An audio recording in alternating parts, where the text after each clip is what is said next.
binibili. Okay. Punta tayo sir sa appliances. Ito naman, dito naman. Halos iba naman kasi ang electrical sa appliances eh. Marami din ito. May mga ganun din. May mga, ito rin kadalasan nagkukos ng mga sunog. Lalo na kung hindi rin nauusisa yung quality rin din ng mga appliances.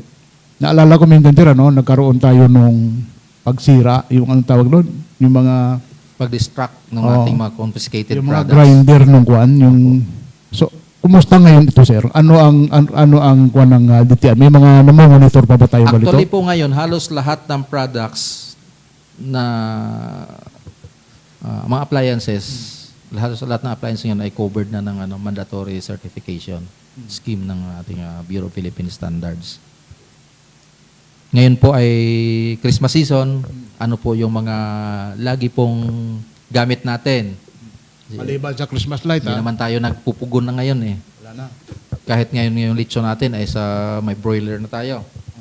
So yan, yung mga produkto na yan. Ating coffee maker. Ito pong ating mga pressure cooker. Yan, magpapalambot tayo ng Mixer. bulalo. Food processor. Mixer. Oven. Blender. Ang ating mga oven. Halos lahat po yan ngayon ay covered na mandatory certification. Kaya po ay lagi pong hanapin natin. No, yung although hindi naman taon-taon tayo bumimili ng Pero just in case po na ngayon lang kayong Christmas season dahil mayroong extra natanggap, bibili kayo ng appliances na mga nabanggit na ganito. How about sir sa kuan? Quality mark lang po ang titingnan natin. Masingit ko sa mga surplus products, iba kami ni Kadyon, pumupunta kami. Yung mga surplus products, yung mga, marami mga gano'ng appliances eh. Ay siyempre dahil mga surplus yan, wala na yung mga label. Ano ang masasabi ng DTI dito, sir? For surplus products po, ay wala kaming may advice hindi ko yung tip. Usually, ang nagiging problema ng surplus products, they are not covered by warranty. Ang kanilang quality ay compliant to the quality of the country, quality requirements ng bansa na pinanggalingan. Of course, minsan meron tayong impression na pagkagaling Japan ay yan. Oo. Pero meron po tayong mga tip na binibigay. Tingnan nyo po muna kung yan electrical products, halimbawa, minsan ay bakit pumutok? Made in Japan. Tinesting naman doon sa yun pala ay 110 lang yung kanyang power requirement. 110 volts. Siyempre, ang mga outlets natin ay 220. Yan po ang kalimitan naging problema. So, alamin po natin, alamin natin, unang-una, yung power requirements ng ating electrical products na surplus. Pero sir, kayo, sa DTI, nire-recommend nyo rin na yung mga produktong ito, na mga surplus product ay okay naman siya. Provided nga, tingnan lang lalo na kung appliances, tingnan yung electrical kuha niya. Kaya nga po ang aming laging dyan ay kinukosyon namin sila.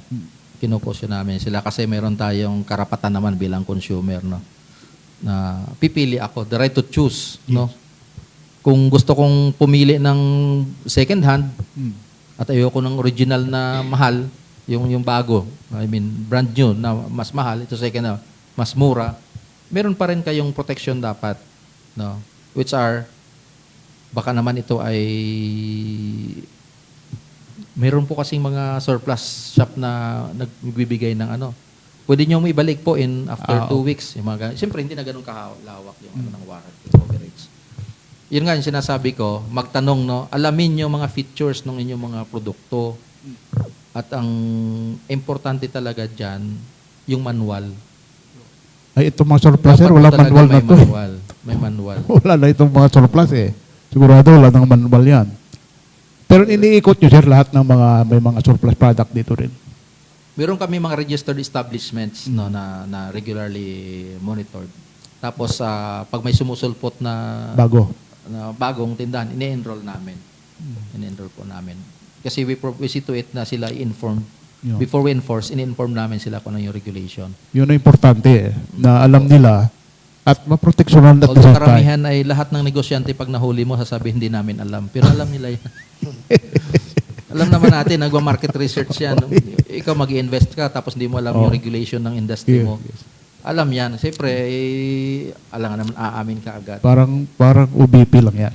Pero natutuwa kami sa ibang nahuhuli kasi pag umamin ka agad, ay siyempre, ano yan, Ibig sabihin, ako sila, mitigating circumstance yan na pwedeng mapababa yung... in good faith, ika nga. But then we are happy to report no, na for the last 2 rounds no, ng ating pag-iikot sa probinsya kasama ating Regional Monitoring Enforcement Team ay wala tayong mga apprehensions. So far ngayon, sir, sa kabuuan, wala ba tayong namumonitor na may mga produkto, wala mga substandard? So far wala pa tayong, may mga record tayo ngayon o wala na? Sa mga construction materials, electrical, lahat. Wala pa, yung sabi ko nga po na 2 rounds, Wala talaga. Pero dumating talaga noon na isang linggo naghihiring yung provincial director. Kasi nga, noon kasi, halos once, dahil nga kakulangan ng tao, halos once a year lang naikutan. So, nag-strategize yung regional office, bumuo ng Regional Monitoring and Enforcement Team na umiikot region-wide. So, dito pa sa probinsya, kami po ay secretariat lang. No? Pero yung sumasama lang yon, kami yung makapili lang. Kumbaga. Pero ano mag-i-enforce noon, yung members ng team leader dito, hindi taga-Romblon. Kasi we avoid yung too much familiarity nga na sinasabi na kuminsan yun nagiging sagabal yun sa tamang Ito, sir. How about sa helmet? Alam natin ito, in demand ito ngayon kasi mandatory nga sa atin dito, no? Kumusta ang monitoring nyo sa helmet? Di ba may mga... Ganito po, may natatanong sa amin, bakit yung helmet na yun ay sinusuot ng nagmumotor ay wala namang PS? Titingnan ko yung helmet niya. Kevlar eh. Ay wala talagang PS yan kasi yan ay pang bike. Pang bicycle po yan, hindi yan pang motorbike. No. Lalo na yung Kevlar, sir. Paano yun? At saka kami po, ang aming monitoring ay sa tindahan. Hindi kami, pag nasa consumer na po yan, hindi na po yun kasi we regulate the stores, not the consumers. Pag na-regulate namin yung stores at compliant yung store, protected ang consumer. Pero kung si consumer ay, ang nire-require sa kanya ay crash helmet na standard, at ang sinuot niya ay pang bike, at na-accident siya, hindi siya na-protectionan noon, hindi na po yung kasalanan natin. Kasi yun ang pinili niya, pang bike eh. Hindi pang ano. But then of course, meron pang other layer ng enforcement sa highway. So look out na ito ng mga highway patrol group. Meron akong dalawang helmet eh. Isang half face at saka full face. Pang half face dito lang sa Bayan. Sa bayan. Kasi ang hirap na naka-full face ka na mamalingke ka lang eh. Dalawa. Pag uwi akong San Agustin yun, suot ko yung full face. Pero maano ko, sir? Pero standards parehas yun. Maipatay ko nga, itong Kevlar, ito ba ina-allowed ba natin? Yung mga gano'n? Ang dami ko nakikita eh. Kasi yung iba, helmet pang construction. Pero yung Kevlar, talaga hindi yun. May Kevlar na hindi tataba ng bala, di ba? Pang military nga yun eh. Oo. Mas matibay yun. Kaysa dyan sa regular na mga helmet niya. Kaya lang, hanggang dito lang yun eh. Di ba? Ang half face po dapat covered yung tenga eh.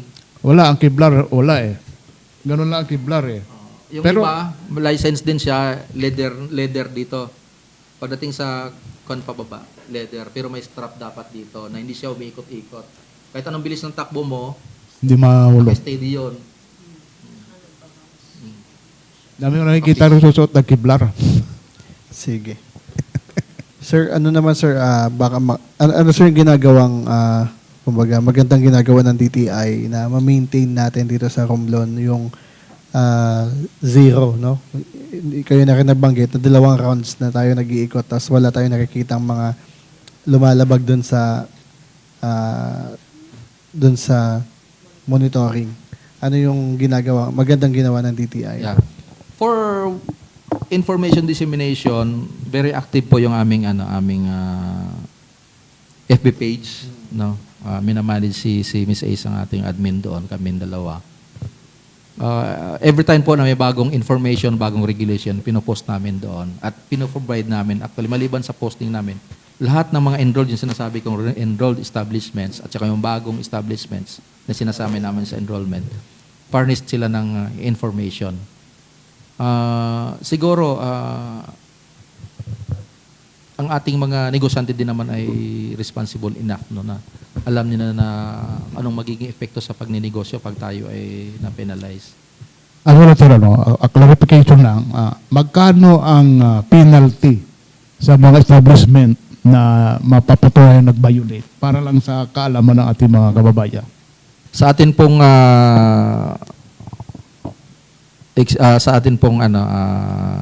sa department order po para sa mga violating establishments para sa ating product standards, no. Minimum yun ay 17,500 17.5. for the first offender. Yan po ay minsan depende pa yan, baka per product. So depende na po yan sa hearing officer, but then the hearing officer ay mayroon din pong sinusundan no, kung i-charge by per product. Depende naman din sa volume, no. Kasi kung isang piraso lang din naman 'yon eh. So, pwede po siyang tumaas. Yung first offender po na 17,500 ay pwede po siyang tumaas depende sa investigation. Kasi meron po ako mismo naka-experience na meron kaming inisyuhan ng formal charge. Notice of violation pala muna sa isang electrical product na sa halip na isubmit yung kanyang sarili for settlement ng inisyu naming notice of violation ay nagmura, isang paparinig pa, parang lalabas ng baril, yung mga ganong bagay. Na-experience natin yan. Unfortunately, mga politiko pa. Of course, I will not name names. Kasi mga kaibigan na namin lahat sila ngayon. Kaya pala kasang loob. Okay, so, dagdag tataas yan ang up to 25,000. Ganun po ang... First offense, magkano naman ang second offense, sir? Second offense, aabot pa yan ng mga 50. 50. And then ang third offense, mga magkano at ano yan? Ang third offense ay mas mataas pa, no? Ang rate ng ay talagang magsasara na siya. Plus revocation of license. Yes. Mga ganon. Oo, kasama na yun doon. So far wala pa naman tayo wala pong dito. Wala. Mababait po ang ating mga mga isolated case lang yung may mga medyo supladong Pero generally po I can say mababait yung ating mga negosyante dito sa ano sir yung mga violation niya normally na mga kinasasangkutan? Usually po ay yung fake na ang PS kasi is hindi masyadong kasi ang product ay nakalagay talaga doon kung anong madali po kasi i-trace yung licensee sa PS. Sa ICC kasi palabasa ay imported. Ay minsan naniniwala na kasi imported may ICC pero i-trace natin yung ICC, validate natin. May vetting kasi kami sa ICC. Doon karamihan ang ICC na para sa inodoro nakalagay sa bumbilya. Nalilipat pala yan. O tying wire. Ha? And Kaya mostly po kasi pero naililipat nila. Siguro kung ilista natin yung karamihan ng violative products, karamihan po ay tying wire. Sako-sakong tying wire yung aming kinakat at substandard. binebenta sa sa talye sa mga sa mga scrap. Kasi po ganito po 'yan. Ang tying wire po or ang tawag natin ay GI wire. GI wire. Napakahalaga po ang papel ng GI wire sa construction kasi siya yung tumatali, siya nagbubugkos, nagbibigkis ng ating mga reinforced na bakal. Reinforced bars, mga rebars natin. So kung siya po ay uncertified or substandard, ay posibleng pa nagbuhos tayo, mag-expand yun, maghiwa-hiwalay doon sa loob. Paano malaman sir na standard ang isang kwan? So ay covered po. So doon po sa kanyang bundle, mayroon po doong card na kasama na apat doon. Na nagsasabi, sino yung manufacturer, ano yung gauge noon, yung size noon. Siyempre, traceability, name and address ng manufacturer nga. Tapos, nandun dapat yung kung siya locally manufactured, Philippine standards mark. Tapos, kung imported, meron din yung ICC. Plus, usually yan sa isang bundle yan. Bundle, oh. Ano yan. Hindi pa nakatado yan eh. Yun, gusto ko Kaya pag bumili itanong. po tayo kilo-kilo, hindi natin Igunaw. alam. Kaya ang I suggest ko sa inyo, hanapin po ninyo, saan po ang card nito? Buti ko Saan po ang ibigay. label nito? Buti Saan ko po galing ibigay. ito? Ito po yung karamihan niya, ito po yung kasama niyan, ito po yung ano. Actually, minsan hiningi pa. Sa monitoring namin, hiningi namin yung license talaga eh. Isang bond paper na nakalagay doon, yung license certificate noong manufacturer. Paano kung At hindi ang maibigay? Nung tindahan? Ayun. Ha? Ayun. Kaya ang dami naming nauhuling ganun. Ito pa, yun na. Yun yung tuloy ko itatanong sir. Ito kadalasan, maraming nagkakamali rito. Ito, napaka-kwan. Itong sa kabilya. Pag bibili ka, di ba, pabili 9mm. Bibigyan ka talaga ng tindahan. Pero ang tanong ngayon, may 9mm ba sir Ayan. nga kabilya? Wala pong standard size ng ating steel bar na 9mm. That's why lagi pong kinukulang atensyon ng mga technical people, ng ating mga engineers, mga structural engineers lalo na po, na wag po tayong magreseta sa ating bill of materials ng 9mm. Wala po kasing standard na 9mm. Yan kasi yung ginagamit na pang ring eh. Ganito po yung practice, no? Kasi nabisto na rin namin kasi way back years ago, mayroon kaming na penalized dito na for selling 9mm kasi ang ginawa namin parang nag-buy bust. Ay sinubukan, ay may 9mm. 9mm. Only to find out na yun pala ay standard size ng 8mm. Noong una po kasi ang ating mga bakal ay ang size ay walang nakasulat, dots lang. Paano nila sinabi? Dots lang. Pero may matrix yan kami tinitingnan. Inassume lang nila Oo, yung ganon. So, yan ay unfair trade practice kasi tayong consumer, magkakanbas tayo. Sasabihin noon, ay ito, 9mm. Ito, pero 8mm ang in-offer niya. Ay, mas mura nga naman ng konti sa 10mm. Ay, malapit lang naman yung 10mm yan eh. O kaya makakatipid ka pa. Yung ganun. Pero ang totoo, yun ay 8mm na standard size. So, ang bininta sir, pinalabas ng 10mm yun. But this time around po ay tingin ko po hindi na kayo maluloko. Paano malalaman lang ngayon, sir? Kasi ngayon po, 8mm pataas po ay mayroon naka-embossed. Doon mismo po, Sa bakal. meter. Sa bakal. O, doon sa corrugation, mayroon na doon logo ng manufacturer at saka yung Kung anong size? nakalagay na. Naka-emboss ha? Oo. So, ano pong size, standard sizes po ngayon? 8mm, 10mm, 12mm, 16mm. Below 8. Below 8. Ang below 8 po, yan na yung mga rerolled, rerolled bar. Ito po yung ito na yung 7, Oo nga. pababa. Na hindi naman ginagamit sa construction, ito yung ginagamit na sa mga sa mga nicho, for enforcement ng mga malilit na nicho, sa mga garden, sa mga hindi naman yan ginagamit sa construction. So okay lang yun na hindi na makuan gaano. Pero part pa rin siya ng minomonitor namin. Pero binibigyan din namin po itong mga common na sizes na ginagamit sa construction. Sa din po sa ating GI sheets, nakalagay na rin po kung siya ay Kung anong 0.2, size niya. 0.3, 0.4, 0.5. Kung ano schedule. Schedule, opo. Yung gauge. Gauge, okay. Gauge ng ating mga... So, yun. Okay. Sige, sir. Punta natin po yung ibang topic, no? Sir, katatapos lang, no, nung Obra Mimaropa, alam naman natin na super successful nun. Ginanap sa Makati, tama ba? Sa Makati. So, anong nito, sir? Baka pwede niyo pong i-explain. So, we are very happy now, Sir Paul, na sa kabila ng bagyo, during ng kasagsagan talaga ng bagyong Christine. na ganun din yung nilaunch natin sa inopen natin ng Obra Mimaropa sa Glorieta. Ay actually nakarating ako doon ay closing na, no. A day before nagkaroon ng ban ng biyahe ng ating mga barko, pinaluwas na namin yung ating mga exhibitors at saka yung ating trade promotion officers. Kasi alam namin magkakaroon taga ng suspension ng mga biyahe. And, Fortunately, nandun sila bago pa nagkaroon ng suspension. Kami na, ako na at that time kasi meron pa dito Ilan ang mga kurate, sir? engagement. Participant doon So, sa Romblon? in all po ay meron tayong na-assist na 24 micro, small, and medium enterprises. 24. Yeah, 24. And dito po yung galing Romblon lang po ito, no? I will report for Romblon. At nakakatuwa po na parang record din ito na ang Romblon ay nagkaroon ng sales na kulang-kulang 3 million.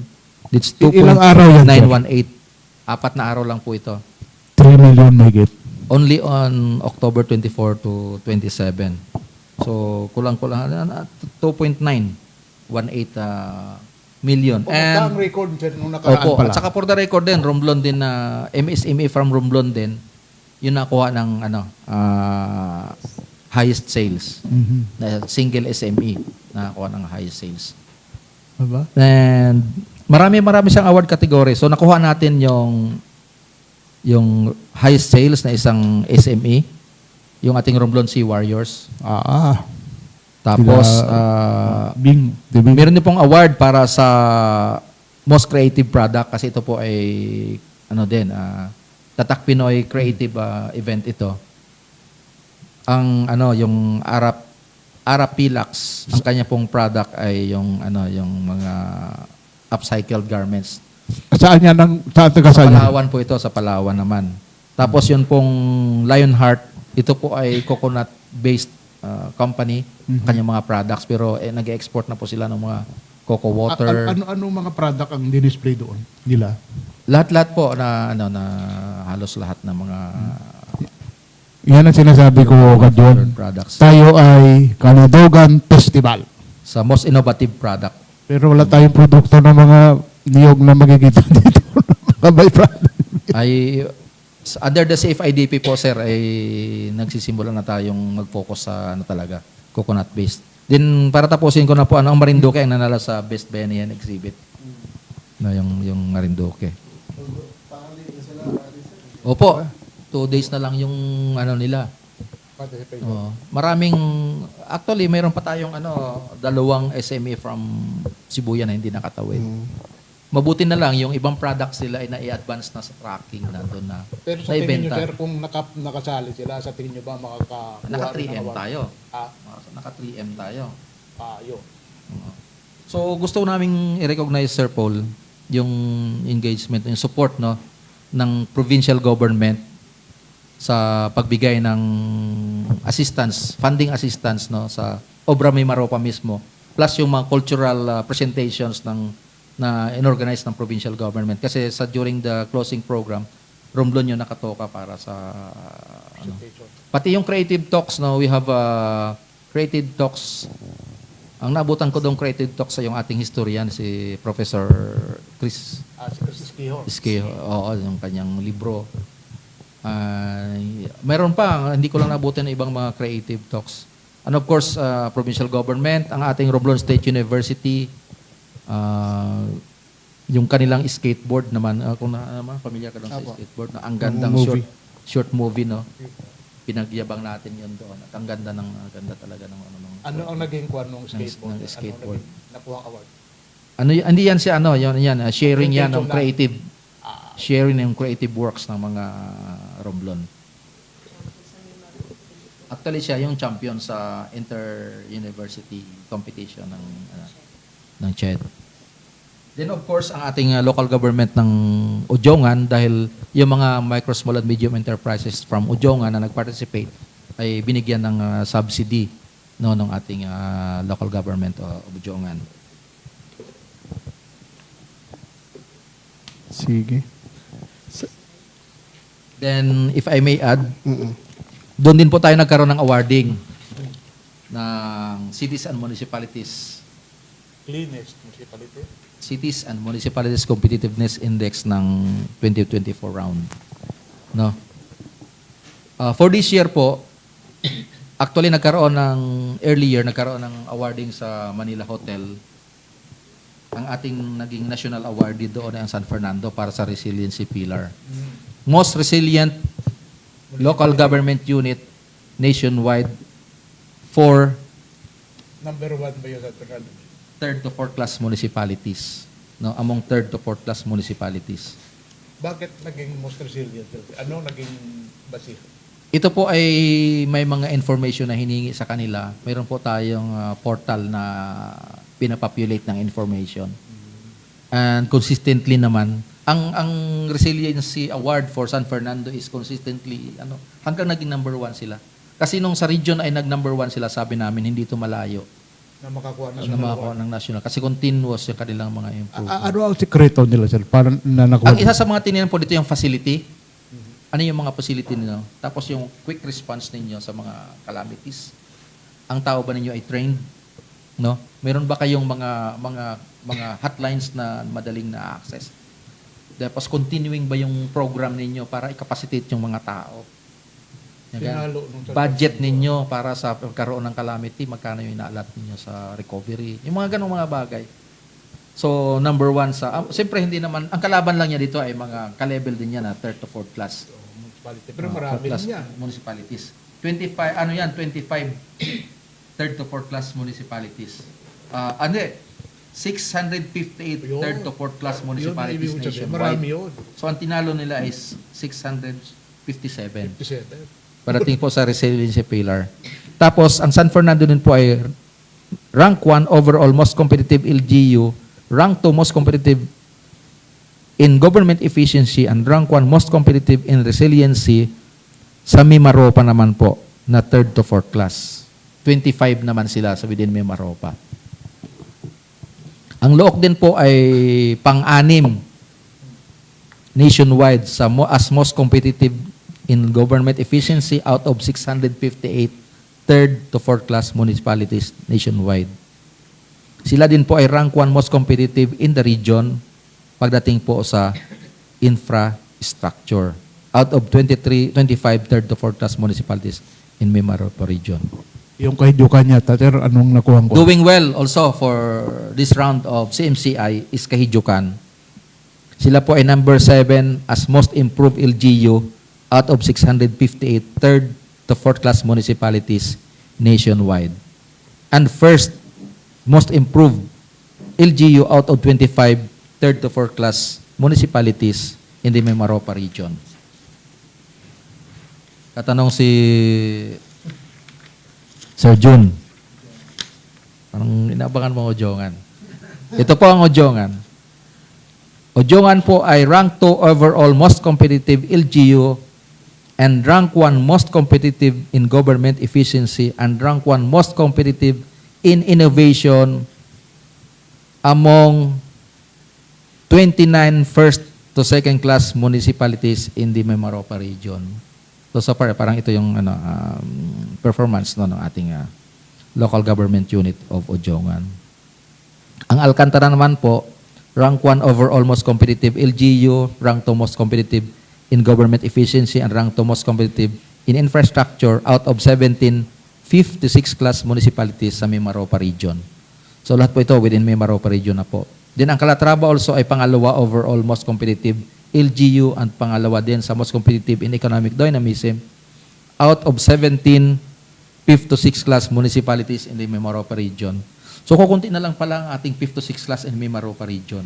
17 na lang, Sir Jun. Buong Mimaropa region. At pagtitingnan natin, Romblon ang may pinakamaraming 5th to 6th class. Oh, hindi ko lang alam kung sa susunod na round magkaroon ng reclassification. Kasi I understand magkaroon. 6 class ba ang Oh, anong mga bayan na yun? sabi, alam mo yan. Tayo ang unfortunately, Romblon po ay pinakamaraming 5th to 6th class. 17 na lang siya region-wide, 17. So, for Santa Fe, sa iyong mahal na bayan ng Santa Fe. Rank 3 overall most competitive LGU, rank 3 most competitive in infrastructure, and rank 1 most competitive in innovation, and rank 2 most competitive, most improved LGU out of 17 5th to 6th class municipalities in Mimaropa region.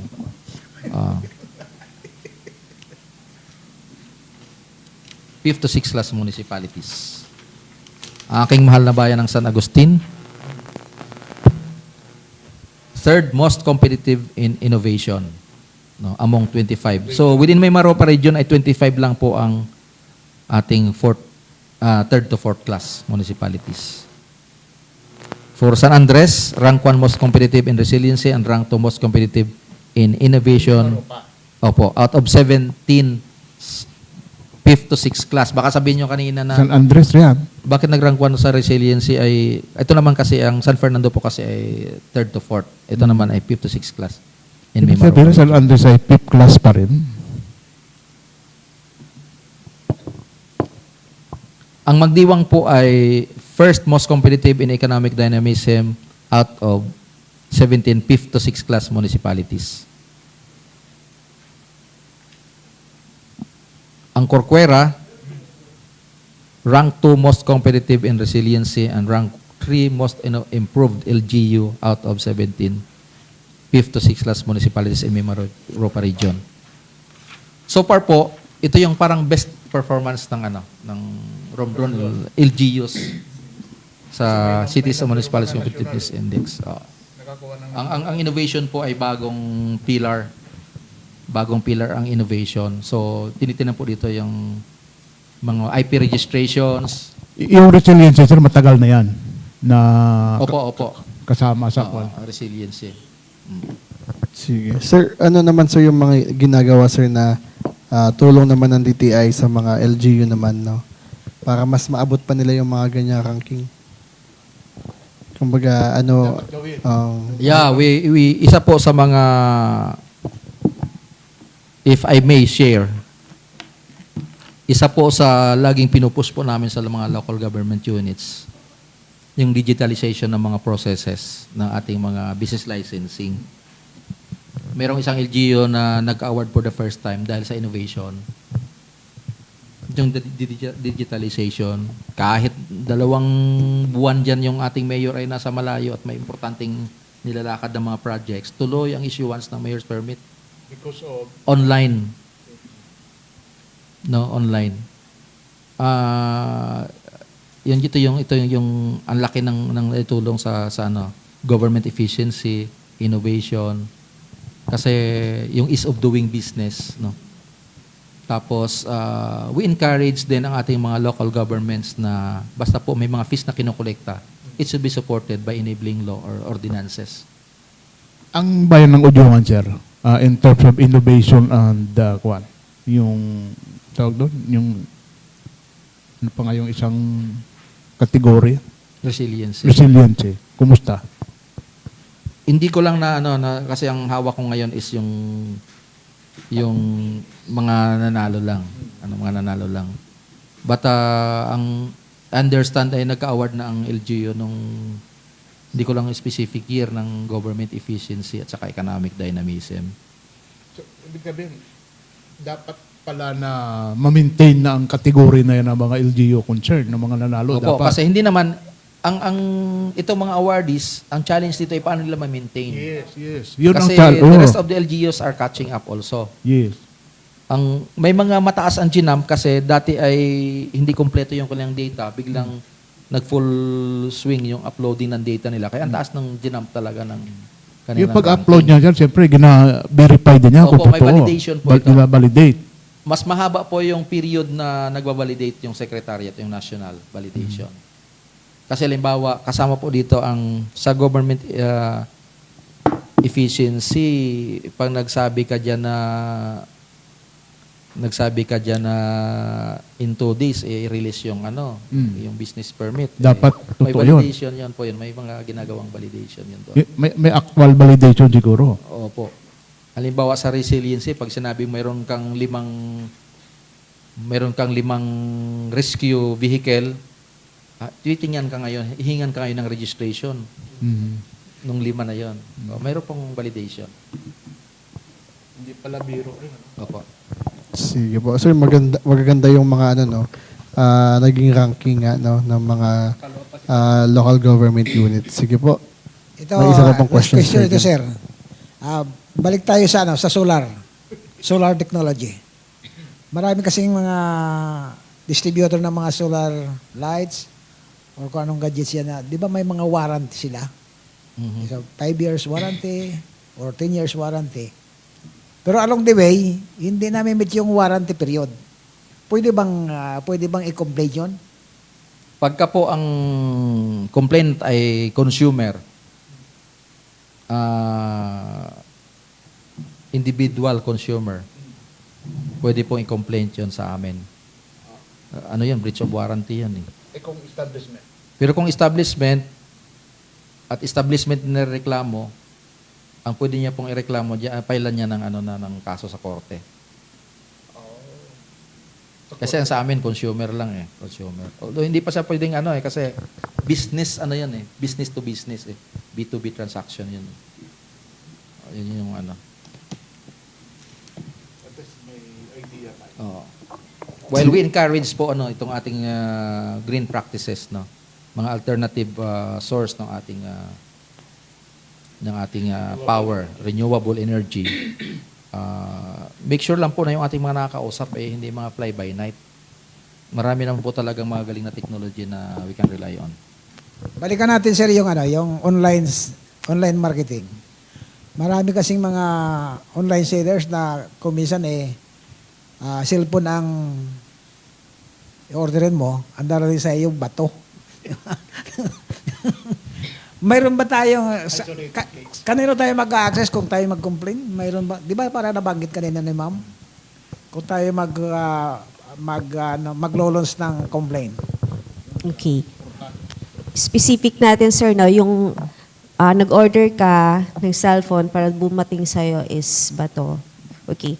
Ang application kasi, application of complaint, pwede mo siyang gawin online sa Philippine Online Dispute Resolution System. So that is the PODRS. Now, kapag po kasi ang yung i-complain is below 20 kilos, 20 or 10 kilos, ang agency po talaga na dapat na pasahan ng complaint is hindi DTI, kundi yung sa sa mga courier na may jurisdiction which is sa DICT. Meron silang specific division na nag-handle niyan. So, although you apply online yung complaint mo, ipupush yan or dadalhin niya sa tamang jurisdiction. So, hindi nga lang sa DTI. Naman siya, i-reroute naman po siya. Kasi hindi naman natin agad-agad na pwedeng sabihin na galing sa supplier or si courier may kasalanan yan. So, meron pa yung investigation and verification. So, ang mag-handle nun is yung sa DICT, specific ata, kalimutan ko yung specific division, pero under sa kanila yan. Sige po. Bago tayo magtapos, sir. Sir, pinapromote din sir ng DTI yung Go Local. No? Baka may panawagan din po kayo about yan sa mga kababayan natin. Thank you, Sir Paul. Ngayong Christmas season po ay marami tayong bibigyan ng regalo. Minsan ipapadala pa natin. Marami po tayong local products. Tulungan po natin ang ating mga local manufacturers, para ma-support din natin ang ating local economy. Meron po tayong Otop Hub dito sa Ojongan, sa tourism building. Marami po tayong products na pwede nating bilhin. And of course, kahit saan namang sa Romblon, meron tayong mga stores na nagbebenta ng mga local products. Ang kagandahan po pag tinatangkilik natin yung sariling produkto natin, na-sustain natin yung livelihood ng ating mga kababayan, na-sustain yung employment ng mga nagsusupply sa kanila, and of course, yung dagdag na pera, salit na lobas yung pera natin, umiikot sa ating ekonomiya. We always promote advocate itong Go Local program ng DTI. Salamat sa Romblon na nagpasa ng Go Local Ordinance in support to our advocacy. At ang Romblon, at ang local government unit ng Ojongan also passed, nauna ang local government unit ng Ojongan, who passed a resolution promoting Go Local program. I understand that it's the policy of the local government now ng Ojongan na pag mayroon po tayong mga events, ang mga token po ay locally produced products from our MSMEs. Pagka mayroon pong mga start-up po, lumapit lang din po sa amin na patulungan po namin kayo sa yung kung paano natin may package yung inyong produkto to reach the mainstream market. Marami din po kasi mga regulations nating kailangan i-comply lalo na kung nasa food business tayo. Thank you po. Yun na lang din siguro. Okay na. Sige po, maraming salamat no sa mga nakasama natin ngayong hapon at doon po natatapos yung ating mahigit 1 oras na programa no. Sana may mga natutunan po tayo no sa mga kababayan natin. Sana isundin natin no yung mga panuntunan ng DTI lalo na sa pag-check yung mga ipanregalo natin ngayong holiday season. Yung mga checklist or price list naman ng DTI kanina, available naman to sa mga websites, no? Tsaka sa Facebook page po ng DTI Romblon. Ayan, then check nyo na lang po doon. Maraming salamat sa mga local media po na nakasama po natin ngayong Biyernes ng hapon at sa opisina po sa team ng Odiakan Public Information Office. Salamat Sir Orville no, sa time na binigay nyo po, Ma'am Ace. Maraming salamat. At doon po nagtatapos yung isa na namang programa, ang PIA, Kapihan sa PIA Romblon. Maraming salamat po sa bawat isa.